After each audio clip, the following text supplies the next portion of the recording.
야, 5번 볼 건데 5번 XYZ가 누군지 찾아줘야 되는데 이번에도 뭐가 섞여 있어? 주기가 섞여 있어. 그럼 주기를 갈라야 되잖아. 근데 우리가 그동안 주기를 가를 때 어떻게 했냐면 예를 들면 원자과 전자수를 알려줬어. 그래서 우리가 원자 번호를 비교해서 얘가 같은 주기가 될 수 있는지 없는지 비교했어. 하다못해 방금 전 6번 문제만 보더라도 원자 번호의 대소 비교가 있기 때문에 얘네들이 같은 주기라고 하면 원자 번호 얘가 더 크니까 이온화 에너지 얘가 더 큰 거지. 얘네들이 같은 주기라고 한다면 원자 번호 얘가 더 크니까 이온화 에너지 얘가 더 커야 되는데 얘가 더 크네? 주기 아니네. 해서 일단 주기가 섞여 있을 때 주기를 가르는 게 가장 중요한 거긴 한데 얘는 주기를 가르기에 기준점이 없어.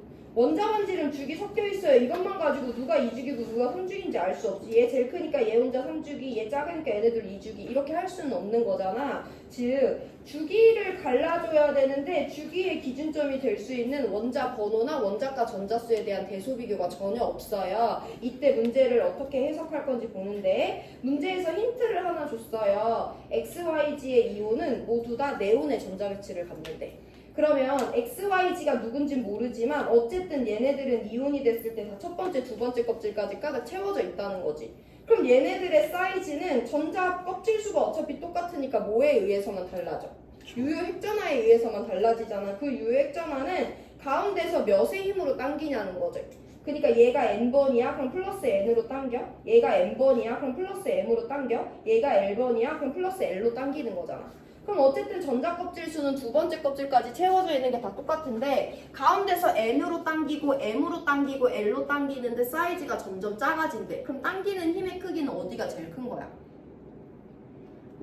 얘네들의 사이즈가 전자 껍질 수 첫 번째, 두 번째까지 꽉 차 있는 건 동일한 조건인데요. 얜 가운데서 n으로 당겨, 얜 가운데서 m으로 당겨, 얜 가운데서 l로 당겨. 그랬더니 사이즈가 YG X순으로 작아진 다음에 가운데서 당기는 힘은 N, M, L 중에 누가 제일 커?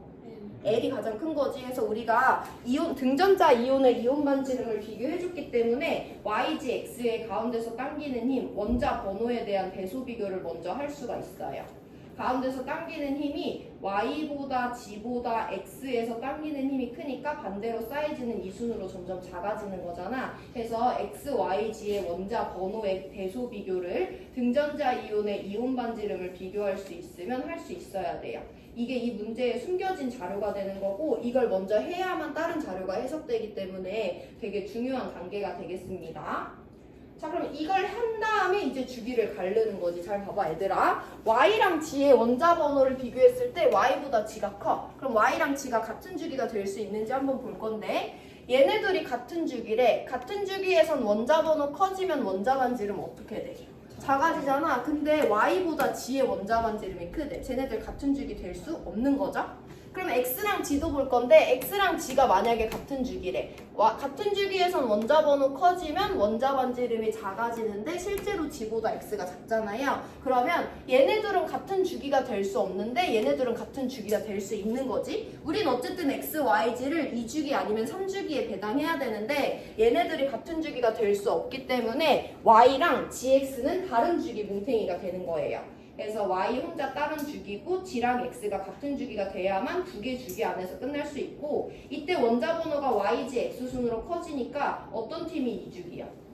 Y가 2주기가 되는 거고 G랑 X는 원자 번호 더 크니까 3주기 팀이 되는 거죠. 그래서 첫 번째 이온 반지름의 대소 비교를 통해서 Y랑 G랑 X의 원자 번호를 비교해내는 것이 가장 중요하고요. 그 다음에 얘네들의 원자 번호와 원자 반지름의 데이터를 이용해서 누가 같은 주기가 될 수 있고 같은 주기가 될 수 없는지 갈라주시고 원자 번호 비교해서 Y가 몇 주기여야 되고 GX가 몇 주기여야 되는지 찾아주시면 자료에서 끝이에요. 이것만 보고 우리가 몇 쪽인지 원자 번호가 몇 번인지를 알 수는 없고 기억 2주기는 Y 혼자니까 기억 맞고요. 니은 X의 원자 반지름분의 이온 반지름의 상대값을 구하래. 그럼 일단 금속인지 비금속인지 판단하셔도 되고요. X 몇 주기야? 3주기야. 근데 얘가 이온이 될 때는 이온은 누구의 전자 배치를 가져?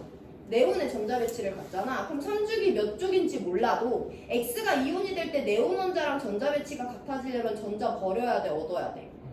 버려야 되잖아. 그리고 네오는 2주기 18쪽이죠. 해서 3주기 몇 쪽인지 모르겠는 x가 몇 개의 전자를 잃어버리면 전자 껍질 수가 2개로 감소한단 말이야. 해서 x는요 원자 반지름보다 이온 반지름이 작을 수밖에 없는 거죠. 그럼 원자분의 이온 반지름의 상대적인 크기는 1보다 작아야 되니까 니은 틀린 거지. 이온화 과정에 대한 이해까지 있어야 되고.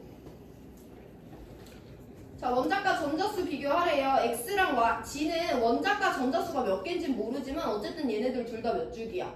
3주기야. 같은 주기에선 원자 번호 커지면 원자과 전자수가 많아지죠. 몇 쪽을 제외하고. 18쪽만 제외하고 18쪽은 유일하게 원자 번호 커지지만 원자과 전자수가 빵개로 감소하잖아. 근데 문제에서 누구 제꼈어? 18쪽 이미 아니라고 줬잖아요. 해서 당연히 같은 주기에서 원자 번호 더 큰 X가 원자과 전자수가 더 많아요. 해서 기억만 맞는 1번 골라주시면 됩니다. 자, 여기까지 해서 일단 시험 범위 마무리할 거고, 너네 2점짜리 5번에 내가 X가 18쪽인 경우의 수에 대해서 설명해주니? 2점짜리 5번에서 X가 18쪽일 수 있는 경우에 대해서 설명해줬어요. 안 했어? 거기 원자 번호 조건 달려있어, 안 달려있어? X, Y 지순으로 커진다.